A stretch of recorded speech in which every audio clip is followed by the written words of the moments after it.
The feeling of being unsafe, fear of being in your own neighborhood,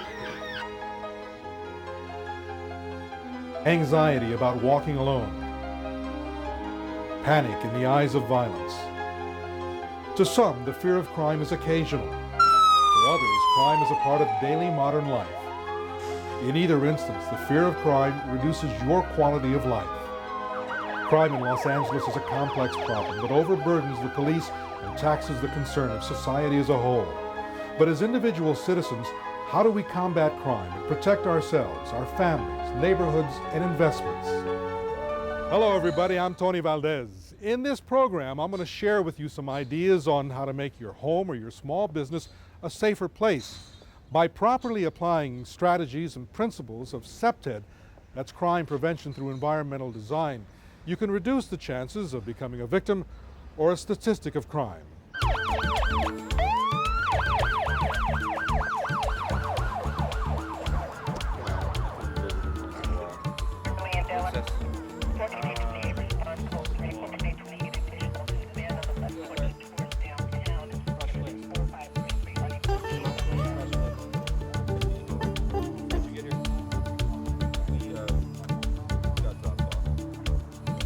The idea behind Design Out Crime, or crime prevention through environmental design, is to use the elements of good design to deter crime, to make your home or your small business safer. In its continuing effort to improve public safety in our neighborhoods of Los Angeles, the City Council, acting under a motion from Councilmember Laura Chick, formed the Design Out Crime Task Force. As the City of Los Angeles addresses crime, we must move beyond the traditional methods of policing and find creative ways to enhance public safety.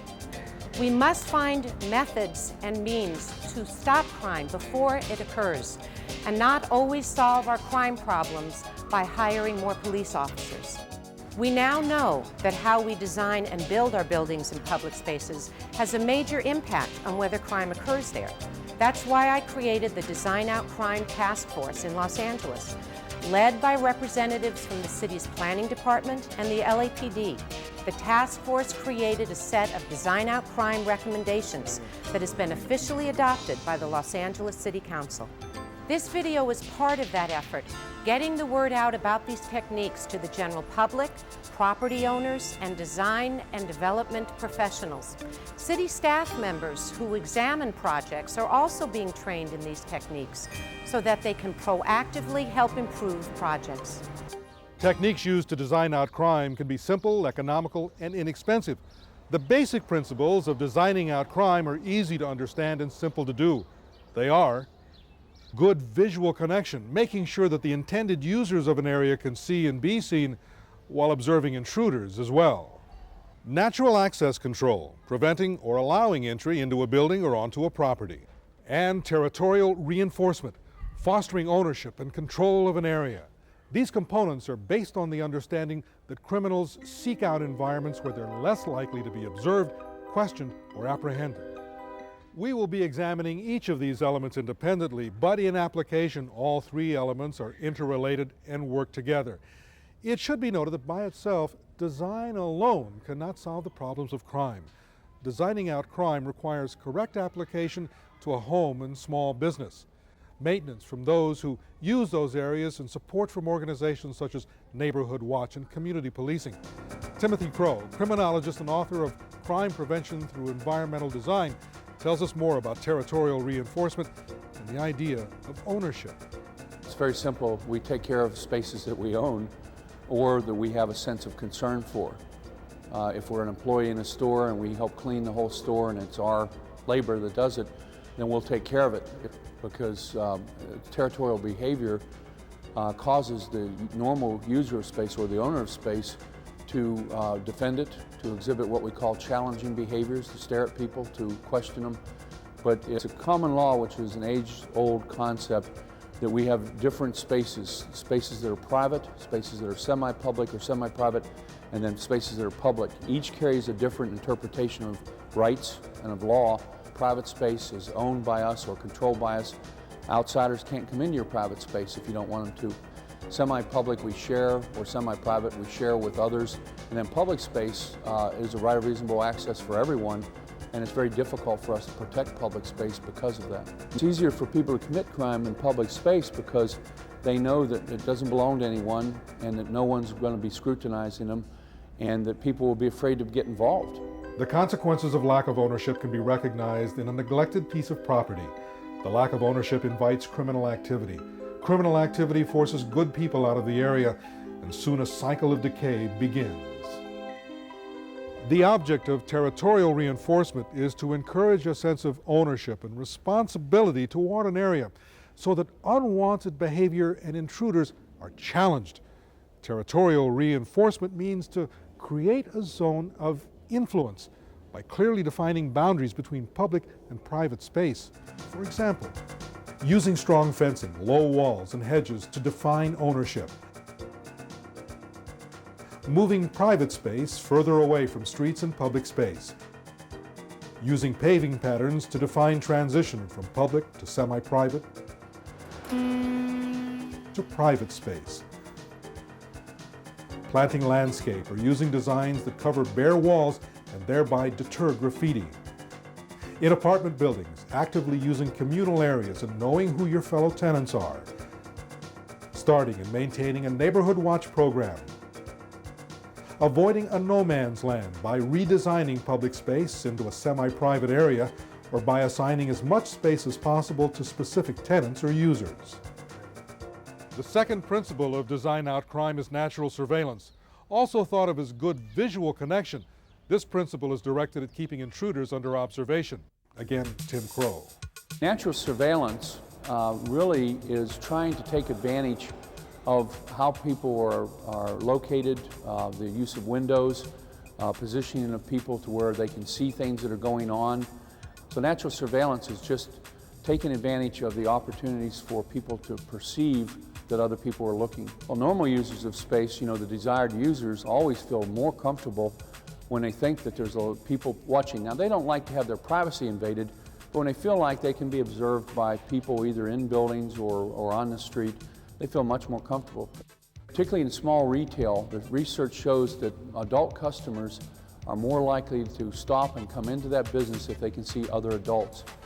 But if the windows are plastered with signs and posters and advertisements, they can't see other adults, they're not going to come in.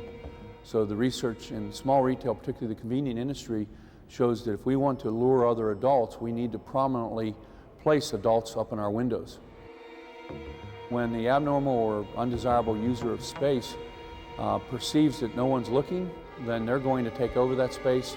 They're going to feel very comfortable in conducting their activities, and you're going to have problems, serious problems.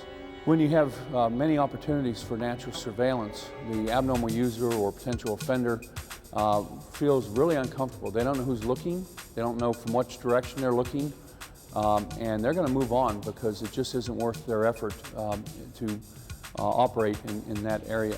Good visual connection allows people to observe and protect their surroundings during the casual or routine use of a building. Some methods of good visual connection for your home are using see-through fencing instead of solid walls, trimming back foliage that obstructs the view of windows or doors, placing a child's play area in view of actively used rooms such as a kitchen or the living room, using your terrace and balcony so you can see or be seen from the outside, and providing lighting that creates the ability to see into an area before entering and deters someone from hiding. Some methods of good visual connection for small business owners are removing promotional materials from windows that obstruct the view from outside, using low-shelving gondolas instead of high ones, and positioning cash registers in areas of high visibility. The final primary element of design out crime is natural access control. The objective of this strategy is to allow access to legitimate persons and to deny access to criminal intruders. Natural access control tries to provide a means of keeping people out of space, or we want people to know that they're moving from public to semi-public to private space so that the normal user will feel safer, the abnormal user will feel that if they're getting into private space that they're subjecting themselves to challenge, that somebody's going to stop them.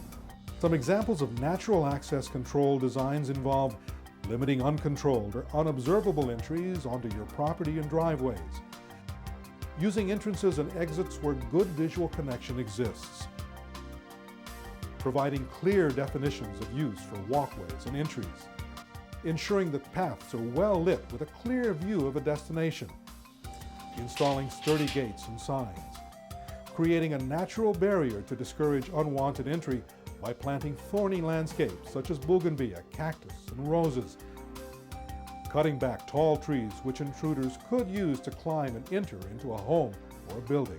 Design out crime techniques such as territorial reinforcement, natural surveillance, good visual connection, and natural access control can be effective, simple, and inexpensive. In addition to making your home more secure and your small business a safer place to do business, designing out crime makes for good policing. Design out crime principles help me as a patrol officer by affording me the opportunity to be able to see into areas that would normally be concealed.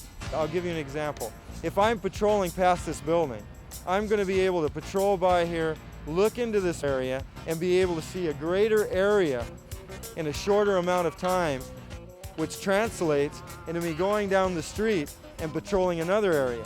If I have to stop, get out of my vehicle, walk over into this area to patrol it because it's concealed by walls and shrubbery and berms and things like that, then it's going to take more of my time.